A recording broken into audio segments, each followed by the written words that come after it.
die ben, hè? En haak hier laag, op, laag.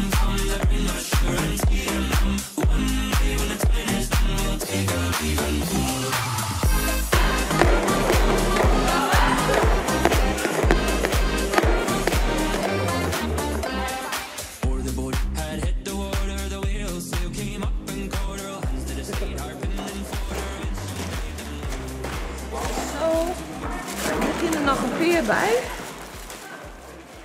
Wat ben je hier aan het doen? Nou, we bezieken om een beetje fleur hierin te krijgen. Want het wie een beetje een derenboel. En je woont de boel wat gezelliger, weet je. Ja, een beetje libbener. Want de steentjes, het is prachtig.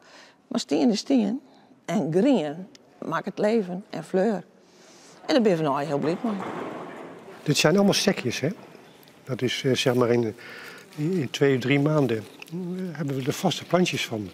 Nou, dus deze hebben we allemaal al kunnen planten. Deze. Hier zit al veel liefde in. Ja, er is heel veel liefde in. Want we doen die 3 grote bakken, hè? We draaien zulke hoekjes. En omdat het nou voetbal is, hebben we ook een hoekje oranje maken.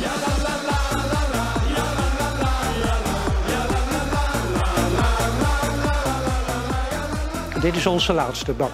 Vanmorgen nog laat, Van Noppert, onze keeper, hè, van Heerenveen, hebben we nog even gauw die vlaggetjes opgehangen. Friese vlaggetjes even gauw ophangen.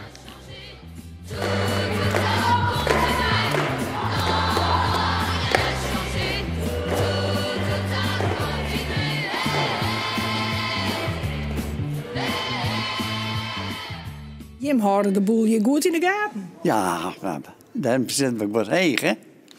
Ja. Ja, al heel veel groen zitten, dan zeur je het net. Wordt het mooi? Ja, joh, dat is... we moeten blij zijn dat mensen hier is, die gaat een heleboel op fleuren. Want we gingen er eerst klim op in te zitten en dat alle ideeën. En toen woonden ze er kunststof in gaan, maar dat mocht niet, vanwege brandgevaar. En nou had zij al die bakken, had ze weer op kalefateren. Ik dacht, Jim liet je wel een beetje op die oude Muppets die altijd daar op het balkon zitten in het theater. Nee, wij zijn geen Muppets. Maar het is hier dus een gezellige boel. Ja, we hebben hier een mooie flat. En daar ben we wies mee, ja. Je kiest helemaal zelfstandig waaien, maar ik tegelijk, als het nodig is, alles zwaar krijgen.